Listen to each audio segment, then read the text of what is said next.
یہ کیا ظلم ہے؟ یہ ایک ارشد شریف نے کیا، یہ ہمارے ملک کا ایک اثاثہ تھا. آپ نے اس ملک میں سچ کی آواز کو ختم کر دیا ہے. بہت صبر تحمل سے ہر چیز کو برداشت کر رہے ہیں، لیکن برداشت کی ایک حد ہوتی ہے. جو نکل رہا ہے اس کی آواز بند کر دو، اس کو اٹھا لو، اس کے اوپر مار پیٹ کرو. اور آج تک کبھی کتنے ادوار آئے ہیں جن میں ماشاء اللہ بھی لگا ہے، ایسا ہم نے نہیں دیکھا جو اب ہو رہا ہے. دس از ٹو مچ. اور اب ہمارے ملک کا ایک تماشا بن گیا ہے.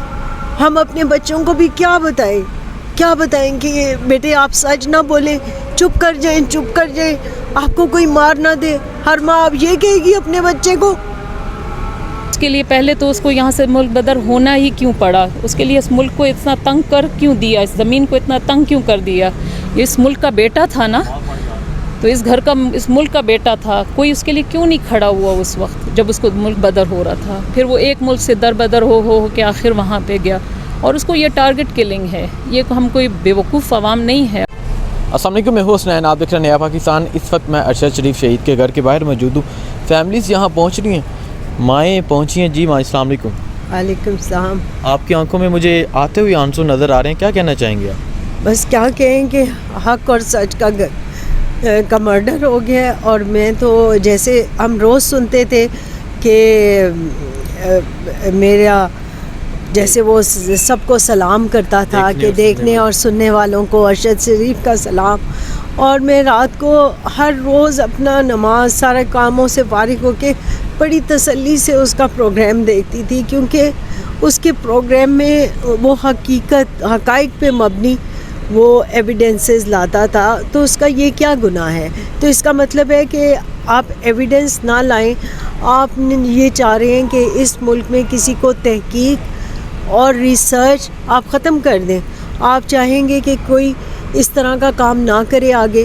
تو دیکھیں he was an investigative journalist. تو اب کیا آپ وکیلوں کو بھی مار دیں گے؟ وہ بھی تو تحقیق کرتے ہیں نا. اب کل کو کوئی ان کا جو کر رہا ہوگا تحقیق، اس وکیل کو بھی مار دیں گے. کتنے تو مر گئے. تو یہ تو انہوں نے ایک طریقہ بنا لیا ہے کہ ثبوت جو ہیں وہ جلا دو، اور جو ایویڈنس جو کہ گواہ ہیں ان کو مار دو، اور عدلیہ کو سلا دو. اور ان سب کا چوکیدار جو ہے وہ ہمارا، آپ سب کو پتہ ہے. اچھا آپ مجھے یہ بتائیں ارشد شریف کی ماں جی کی طبیعت خراب ہو گئی رات کو، کیا کہنا چاہیں گے ماں کے اس حوصلے کے بارے؟ ظاہر سی بات ہے کہ ایک ماں کے لیے کتنا بڑا یہ المیہ ہے. میں خود ایک ماں ہوں، اور جب میں اپنے آپ کو اس جگہ رکھ کے سوچتی ہوں تو میں کہتی ہوں اس عورت کا کتنا حوصلہ ہے کہ ہم سب سے بھی بات کر رہی ہے، اور پہلے اپنا شوہر اپنا بیٹا ایک ہی ساتھ دفنایا. گھر میں آپ دیکھیں میڈلز لگے ہوئے، وہ وردی جو ان کا فخر تھا، کسی نے کیوں نہیں ان کی حفاظت کی؟ یہ کیا ظلم ہے؟ یہ ایک ارشد شریف نے کیا، یہ ہمارے ملک کا ایک اثاثہ تھا. آپ نے اس ملک میں سچ کی آواز کو ختم کر دیا ہے. اور آپ نے کہا ہے کہ دیکھو اب جو بھی سچ بولے گا اس کا یہ انجام ہوگا. تو کیا کل کو ہم میں سے کوئی اٹھ کے ان کے بھی بچوں کو مار سکتا ہے؟ ایک دن تو وہ بھی آئے گا نا. فرعون بھی تو چلا گیا تھا.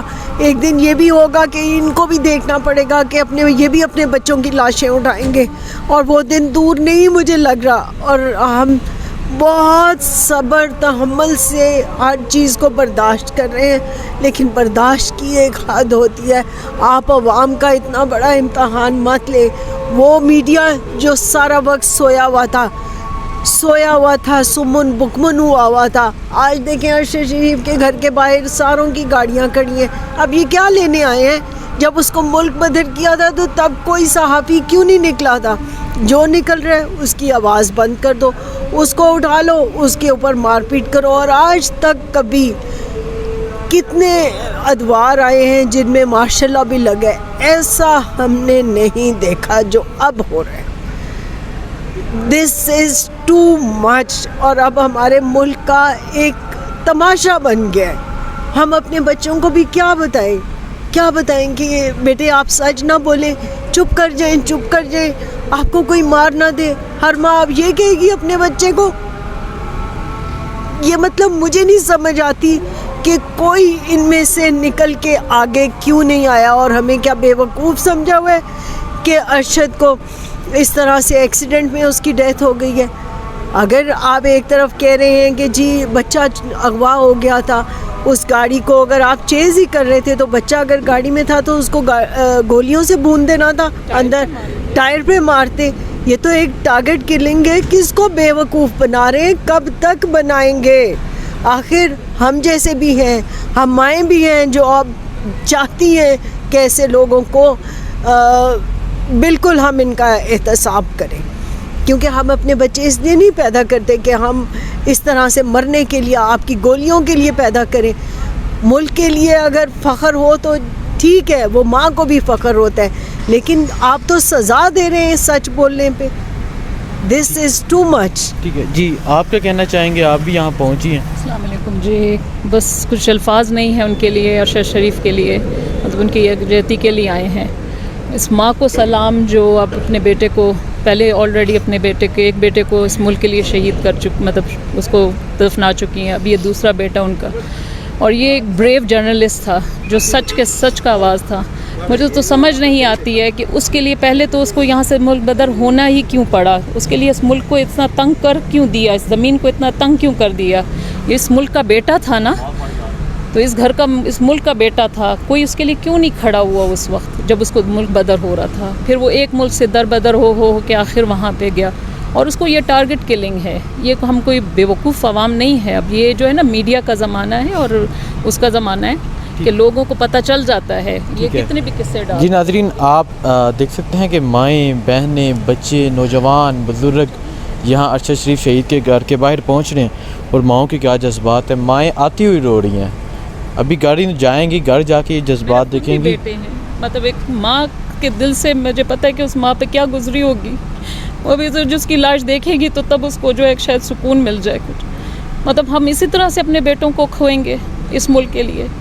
مطلب اس ماں کو میں کہتی ہوں سلام ہے اس ماں کو کہ اس نے اس مطلب بڑے خند پیشانی کے ساتھ اس کو وہ سہر رہی ہے. جی ناظرین، مجھے دیجیے اجازت. اللہ حافظ.